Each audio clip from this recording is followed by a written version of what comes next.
everyone, I hope everybody is doing well. My name is Komal and I'm creating this video specifically to show how we create a flawless base for a mature skin so that the concealer doesn't budge or crease or look cakey.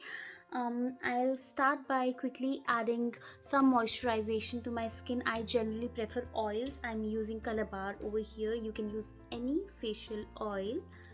And for a mature skin, oil works wonders by adding that beautiful glossy base and giving the much required hydration to the skin. I also want to tie my hair back. I generally like to lather my skin with a lot of moisturization, so I'm using some moisturizer over here, and yeah, quickly I'll be lathering my skin with some good amount of moisturizer over there.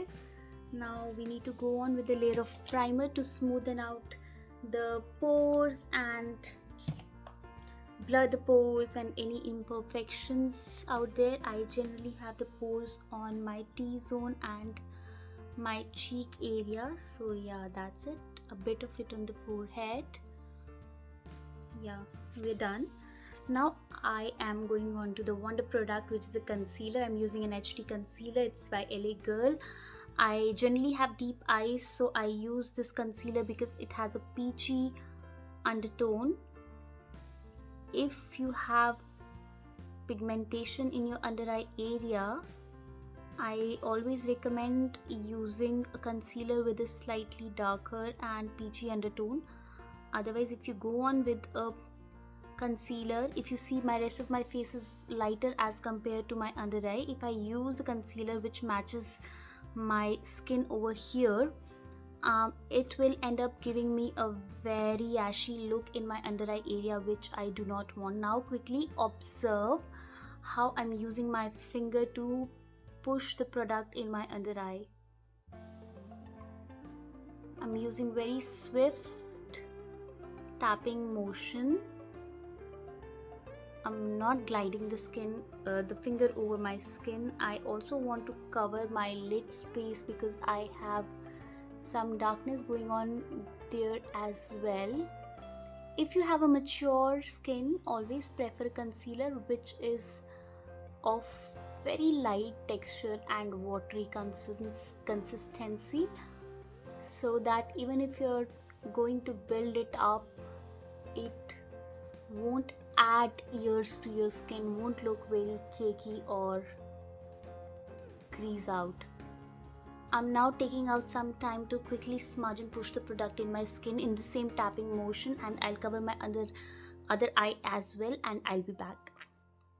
So I've covered my under eye, and because I had moisturized and primed up my skin really well, it has given me a very silky finish. And now comes onto the main part. We're going to set our under eye area with loose powder. Here I have a dampened and well squeezed beauty blender and some loose powder.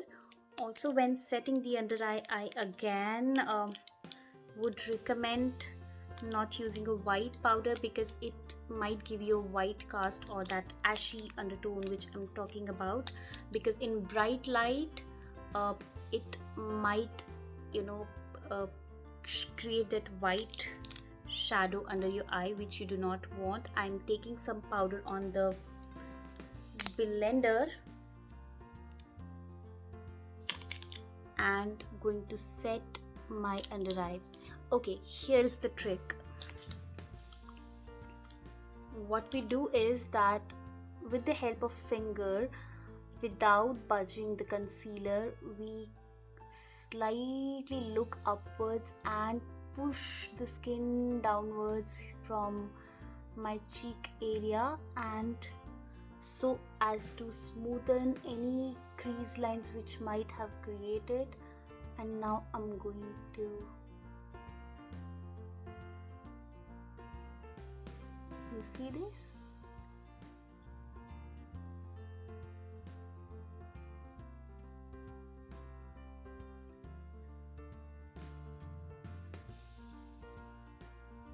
So what I'm doing is that I'm setting the product here. So generally what happens is, if I apply the powder directly with the brush as we do in baking, after I apply my concealer, after a while my under eye gets very wrinkly and my entire face looks much older. It looks drier and it looks very wrinkly. The trick with the sponge here is, oh, my light has gone off. So the trick with the sponge over here is that it would set your under eye, as in your concealer would get cemented or get, you know, sealed in to your skin, but the under eye will still look very moisturized and won't look like very much baked up. Now I'm quickly going to set my second eye as well and come back. Also wait for 10 seconds and brush off the powder. So yeah, like this, and we are done. Now my under eye is done. I'm going to apply foundation on my skin. I'm using Maybelline Fitme foundation in the shade 128, and yeah,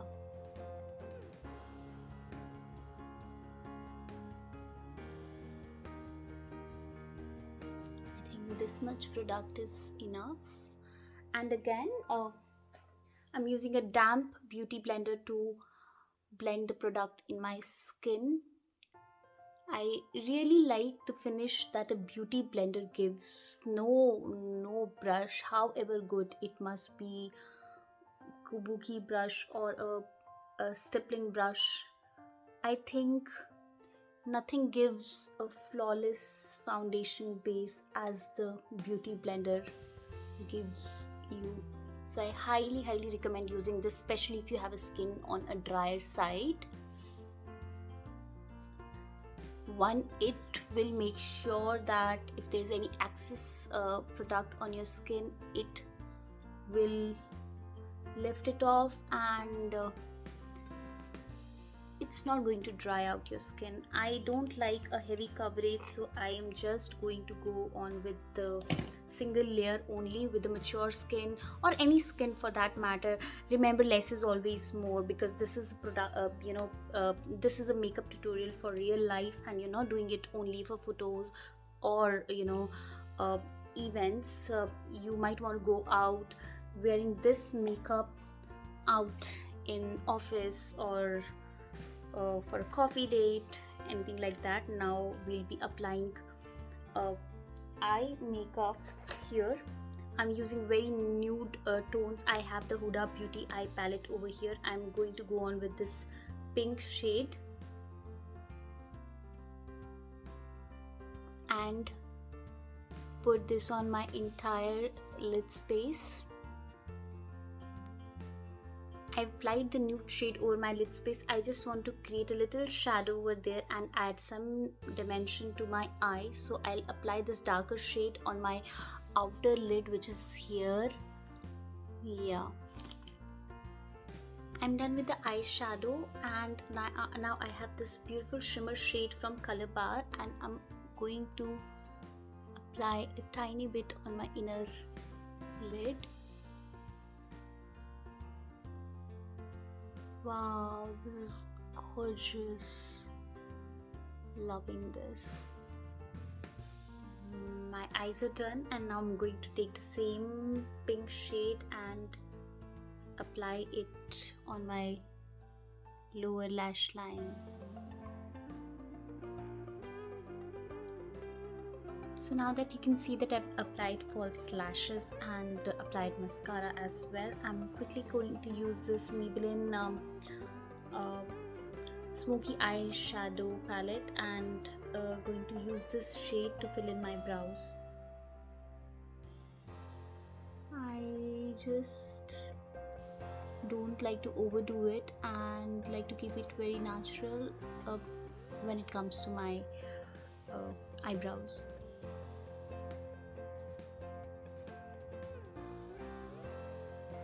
Always comb your eyebrows after you fill them in so as to give them a natural. I want to now slightly bronze my face with this L'Oreal Back to Bronze bronzer, creating very slight shadows here.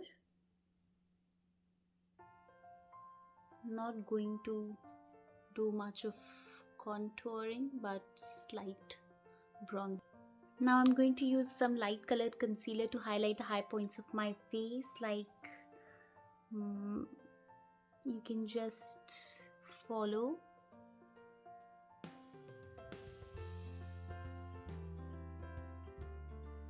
And I'm now just going to blend this with the help of a beauty sponge or a brush again.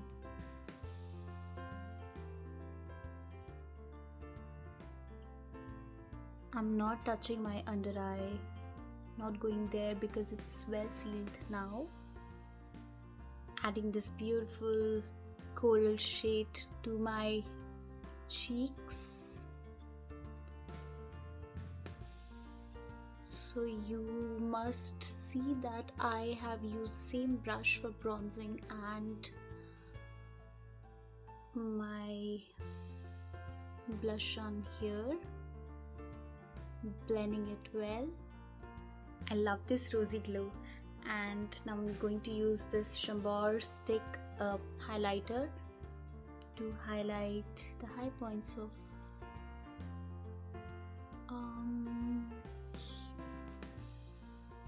and I'm just going to blend this with my finger only, using some to highlight the inner corner of my eyes and also my brow area, brow bone actually. My makeup is almost done. I'm going to now go in with a very bold color, cherry lip, so I'll just be back.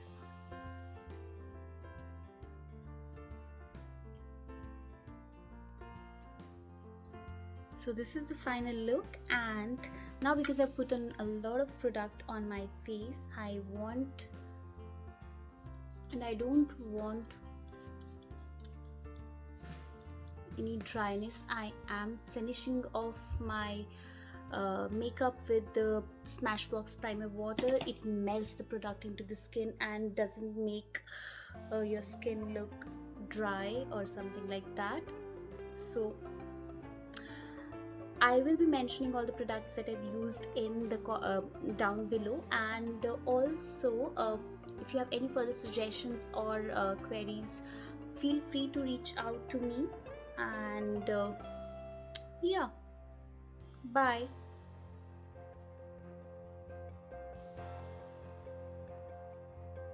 I hope you like this finish.